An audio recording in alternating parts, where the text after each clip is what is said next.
Alrighty, hello, how are you doing? Today we are going to be talking about what is the sports medicine team. The sports medicine team is going to be made up of all sorts of different healthcare professionals. They are all going to have one key goal in mind, and that is to get the student athletes the best healthcare they can.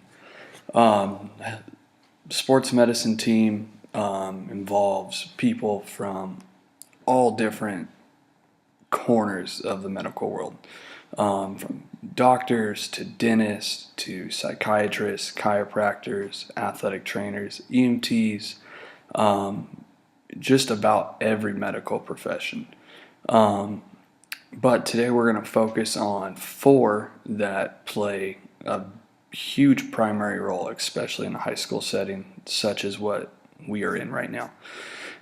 So, the four that we are going to cover today are going to be the athletic trainer, the orthopedic surgeon, physical therapist, and strength and conditioning specialist. Now, on our campus, we are not fortunate enough to have a strength and conditioning specialist, but there are quite a few high schools we're seeing a big rise in that.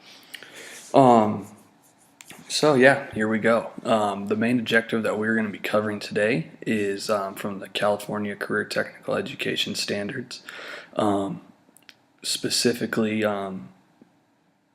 health science and medical terminology. And even more specific than that is the patient care pathway. So with that being said, the main objective is B12.2, and the idea behind that is for you students to recognize and realize how many different medical professions can work together as one and integrate to make a team to assure that the patient gets the best health care that's needed. The patient in this case happens to be a student athlete. So as you can see on some of as you can see on the student resources page, the third slide, to the left-hand side of the picture is four websites. Those four websites are going to be substantial for the four key players we're going to talk about today. The first one is the NATA, or National Athletic Trainers Association, their website, followed by American Academy of Orthopedic Surgeons. That is followed up by American Physical Therapist Association, and lastly the NSCA, which stands for NSCA, National Strength and Conditioning Association. All four of those websites are going to be key into what each profession does more in depth. And when you guys have your upcoming project, when you guys are given a sports medicine team member, you guys are going to use that website plus more in order to demonstrate exactly what the profession does. So those are going to be key as well. And then if you draw another profession, then obviously there are websites for their profession that are academically integrable, so to speak. So with that said, first one we're going to talk about is the athletic trainer. Athletic trainer has many misconceptions about their profession. Me being one, I hear a lot of them all the time. But the two biggest ones are probably they're a glorified water boy, or they're the person that tapes just about everything. Two huge misconceptions. Actually, now hardly any of our job has to do with water. That is more, they actually bring in student interns to specifically do that. Kind of similar to what our students do at football practice. That's one of their main priorities, as well as when an injury happens, you guys get to learn. As far as the taping aspect goes, taping is probably what I spend the least time doing in my profession as an athletic trainer. And most athletic trainers don't necessarily like it, but there are some key domains to focus on for athletic trainers: prevention, evaluation, immediate care, treatment and rehab, administration and organization, and professional development. All play a key role. Prevention can be little exercises that athletes do, or even helping a coach conduct what we call a functional warm-up in order to get those muscles loose. That way we don't have to worry about athletes straining or pulling a muscle. Um, but taping would fall into that category. We call it prophylactic taping, just meaning it's taping to prevent an injury.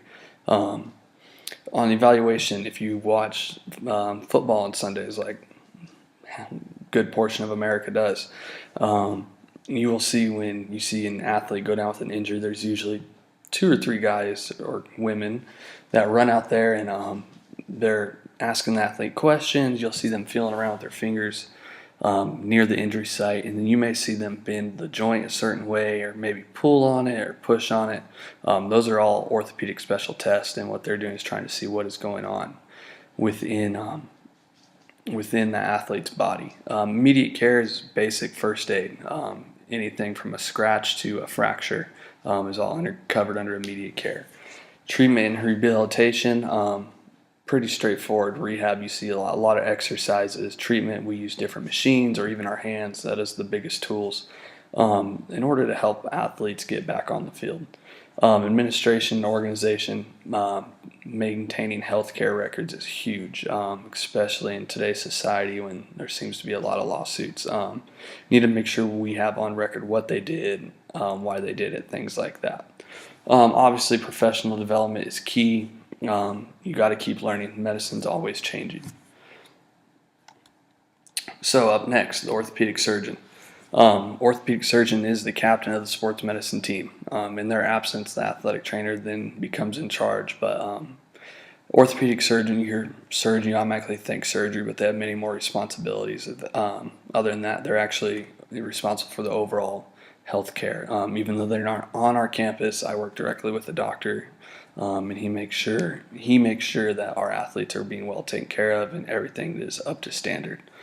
Orthopedic surgeons are present at almost every contact sport game. Not during practice, obviously they have a job too, but we have an orthopedic surgeon that volunteers, and he is there to help cover games on Friday nights. They are the head injuries. They are the go-to person. Head injuries are huge right now. Obviously, if you watch even a little bit of NFL football, you know they're talking about concussions almost weekly. And lastly, they can allow the athletic trainer to do things in their that are out of their scope of practice under their direct license, such as stitches or suturing is the correct term. If they're comfortable with an athletic trainer doing stitches and they've proven they can do it, they can allow them to do stitches. Up next, we have the physical therapist. Main goal of a physical therapist is to rehab the athlete and get them ready to return to play. They do this through a variety of exercises, and they work right alongside the athletic trainer as well to make sure that they are getting the best care. Most of the time we see them post-surgically, but we can see them conservatively as well, meaning if a doctor decides to not do surgery and allow the athlete to rehab and see how they respond, the athletic trainer and the physical therapist work together, meaning they coincide their treatment with their rehab program to make sure the athlete is getting stronger. Key player, no doubt, in the sports medicine team. Last and certainly not least, it's probably going to be a lot of people's favorite, strength and conditioning specialist. Strength and conditioning is a specialist is much different than just a personal trainer. They're oftentimes mistaken for that. Strength and conditioning specialists actually have a bachelor's degree at minimum. Most of them have a master's degree in biomechanics, knowing how the body works. Huge player that's often overlooked in the sports medicine team, and the reason I say that is not only do they help get athletes stronger, but they're also going to help prevent injuries as well as rehab them. We're going to prevent them by making sure muscles are strong and are able to react and they're in good shape. But after surgery, we have to regain that strength, and strength and conditioning coaches play a huge role after the physical therapist gets the movement back, and it's time to really hammer home the strength training. There's a strength and conditioning coach. They actually have programs that they design that are based off scientific research. And a perfect example of how well they do their job is you look at a college or a professional football team where you have so many different builds. You have the linemen who are a lot more husky built. Our skilled players are usually more thin but very cut muscular wise, and then you have your linebackers that are kind of in between. They have to be able to make sure that all those athletes are in a specific shape that meet their position And if you don't meet the physical needs for your position, then you could actually end up hurt.